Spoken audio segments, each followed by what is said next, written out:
Support for this podcast comes from the law firm of Davis Malm. Whether you're a developer, property owner, manager, or commercial tenant, their real estate attorneys know the lay of the land, not just the law. Learn more at davismalm.com.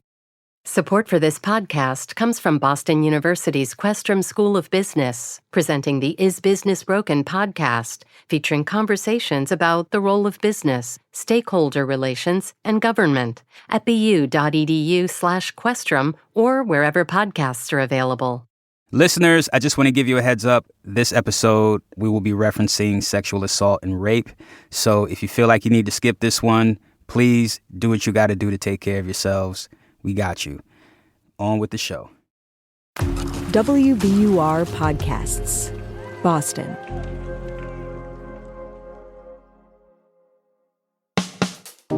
I'm Daryl C. Murphy, and you're listening to The Common. WBUR Statehouse reporter Walter Wuthmann. Welcome back, sir. Hey, Daryl. Thank you. All right, Walt. A few weeks back, you dropped an investigation that looked at how police handle cases of sexual assault. We discussed it here, and you focused on a man named Alvin Campbell, the brother of State Attorney General Andrea Campbell, and the multiple cases that were brought against him in Boston and Medford by women who claim he sexually assaulted them. The accusations go back as far as 2016, but he wasn't apprehended and charged until years later, despite the evidence police found in these cases. And now it seems lawmakers took note of your story and they want to make some changes. So, Walt, what are these lawmakers saying and what kind of changes do they want to make?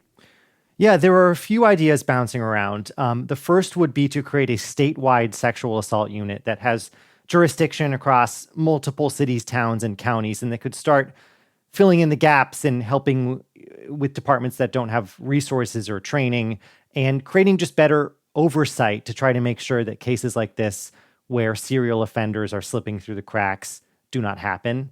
Another idea is to reform the state's privacy laws.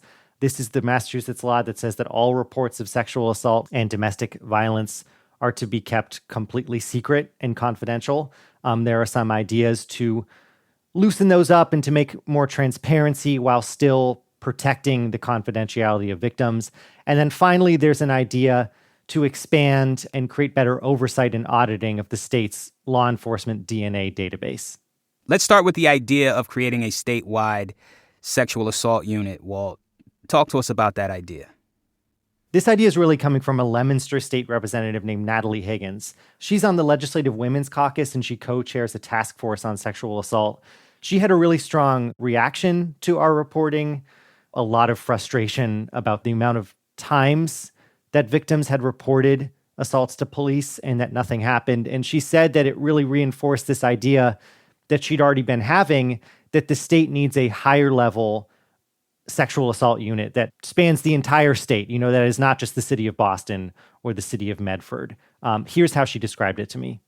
I think this case really highlights the need for this, a statewide sexual assault unit that can support different counties, serial offenders across multiple counties, smaller departments. So she and the Women's Caucus are still researching this idea. It has not been proposed as a formal bill yet, but they're looking at neighboring states like Rhode Island and New Hampshire that have kind of similar setups now. They're seeing how effective those are and if they should try to translate those exact structures to Massachusetts. They're also in conversation with Governor Maura Healey's administration about whether she as governor could just take executive action to create this unit without any action from the legislature. But I think those talks are still in really early days. And I reached out to a spokesperson for the governor who did not comment on those talks, but basically said that she would review any legislation that reaches her desk. That's an idea from State Rep Higgins. I also understand lawmakers are looking at the privacy law that requires police to withhold all arrests and reports involving sexual and domestic violence. Now, Massachusetts is the only state with such a law. Talk to me about lawmakers' concerns there and what they want to do to address it. Yeah, we are the only state that has a law that is this restrictive, and it was crafted with, the idea of protecting victims' privacy and confidentiality, which is right, which is something we should always strive for. But in recent years, advocates and lawmakers and our own reporting has shown that this law, which is so restrictive, has become sort of a gift for both abusers to hide their wrongdoing and also for police departments to hide their mistakes. So with this story, we know that 4 women reported to police that they had been assaulted by Alvin Campbell, and 4 times nothing happened. But we don't know why, because all of those reports are shielded from us. It would be great to get those reports, see the steps that police were making, the decisions they were making that led them not to charge Alvin Campbell. We could ask questions, there could be a discussion around, okay, do your processes need to change? But we can't see any of that. So multiple state lawmakers have identified this as an area of possible reform. I spoke to the Republican leader of the Massachusetts House, Brad Jones. He thinks that at the very least that police departments should be able to be more open about just the fact that sexual assaults and rapes are happening. It doesn't seem unreasonable to say, hey, we've had 6 assaults in the past 6 months. So please be on the lookout for or be careful about or whatever, without necessarily saying, Mary and Susie and whatever were molested. You don't necessarily have to name names. There was an actual proposal on the table in this session, and it was filed by State Senator John Velas. It would create a task force to look at these laws and to propose reforms. There was not a specific recommendation on the table, but basically to create a group that would study the law and recommend different ways to open it up, to create more transparency and more accountability. And he pointed out to me, look, other states can do this. They have found ways to balance the need to keep victims' privacy and confidentiality while also opening up enough that there can be transparency and accountability. Here's what he told me. If other states have kind of struck this balance between privacy, particularly as it relates to victims, but enabling folks access to those records who need to prevent the further victimization of others, I think that's the right balance. So his bill was sent to study in February, and in Beacon Hill talk, that means it's dead. So it's not going to pass this session. But he told me in our interview that he intends to file it again next session, which starts in January. Got it. Well, Walt, on that note, I want to take a break here. But when we get back, I want to talk about what kind of support these ideas are getting from the larger state legislature.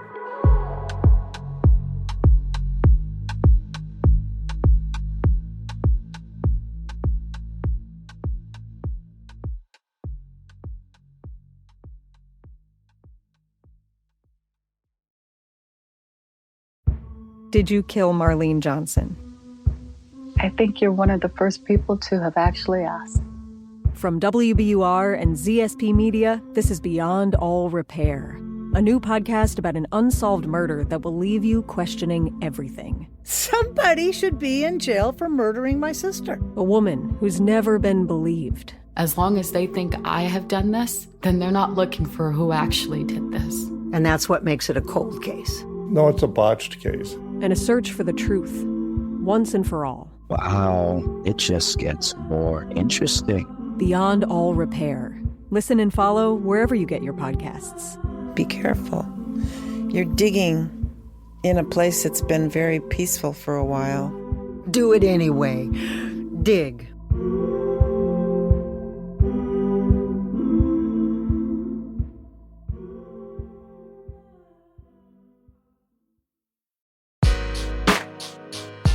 And we're back with WBUR Statehouse reporter Walter Wuthmann.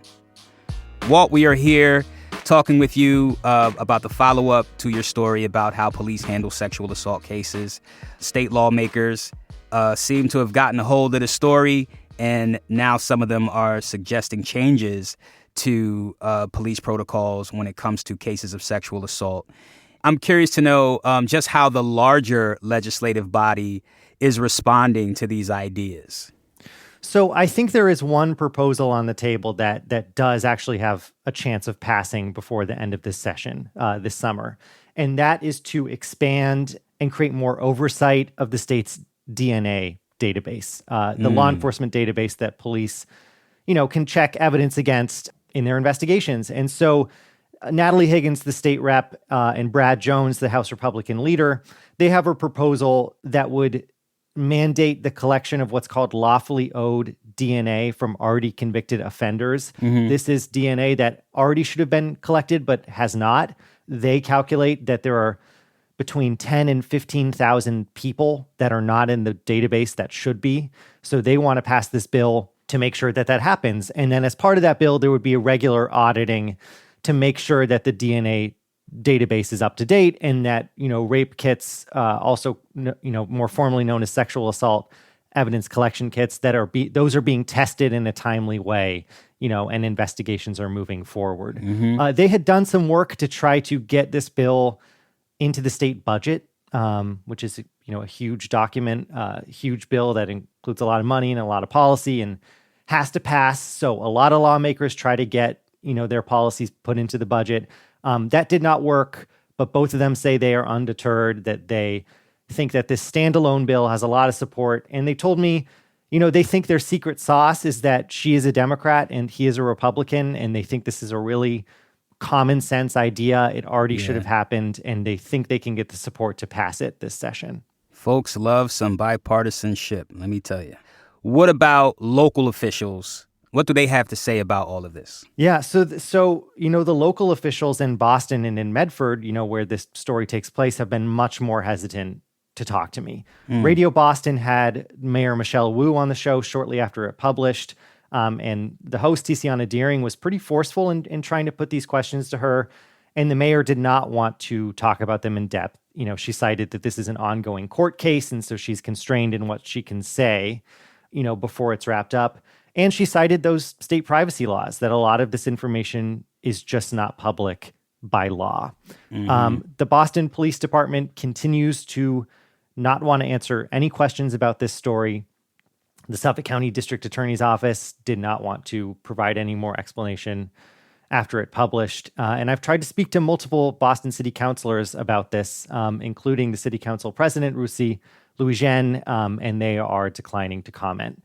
In Medford, where there was a case, as you mentioned earlier, the mayor has declined to comment. But I did get some reaction from the city council president, Zach Bears.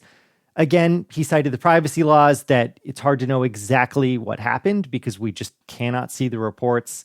But he says that, like the state lawmakers I spoke to, he supports reforms of the state privacy law, that if they could find a way to protect the confidentiality of victims while allowing more public access to these reports so we can have a better idea of how law enforcement is investigating these crimes, he thinks that that would go a long way toward accountability. I know you mentioned earlier that State Representative Natalie Higgins had mentioned working with Governor Healey to establish some sort of statewide sexual assault unit that would deal with those type of cases. Just how much of a priority is this for the governor? Because they wouldn't comment on the record to me, I read that as it's not a huge priority right now. But I know that the Women's Caucus is very active on this. Representative Higgins' point to me basically was that the status quo is not okay. They need to figure out something to do. They need to figure out more oversight. They need to figure out more transparency, because the status quo, where stories like Alvin Campbell's are allowed to happen, where we know nationally only 1 in 5 rapes that are reported to police ever lead to an arrest, she says that's just not acceptable. We're signaling to the community that, these crimes are not taken as seriously as others, right? Like, that's a big signal to perpetrators, especially to serial perpetrators, that they're going to be able to continue to get away. So the message that I'm getting from her is that they are really not giving up on these efforts. Despite the fact that this legislative session is ending, they are going to continue this fight into the next one. This seems like an obvious issue that needs to be dealt with rather quickly. Why is it so difficult to get lawmakers and elected officials and people in power to move with urgency to change this system so that it can better serve and protect people from these acts? It's a really great question, Daryl. I think institutions carry a lot of inertia. People are used to doing things in one way, and they continue to do it. It takes people swimming against the current It takes people asking hard questions and not really giving up on these things to make any kind of change. And especially in a state like Massachusetts, where these types of reports are shielded from us, where the legislature, the governor's office, and the courts are all exempted from the public records law, where people are used to operating out of the public eye, I think it's even harder.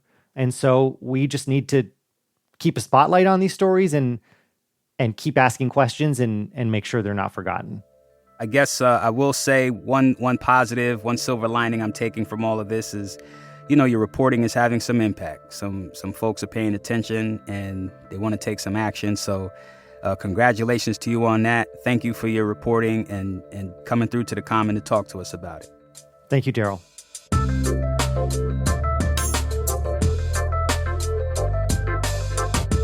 And listeners, if you or someone you know has been the victim of rape or sexual assault, you can call the Boston Area Rape Crisis Center hotline at 800-841-8371.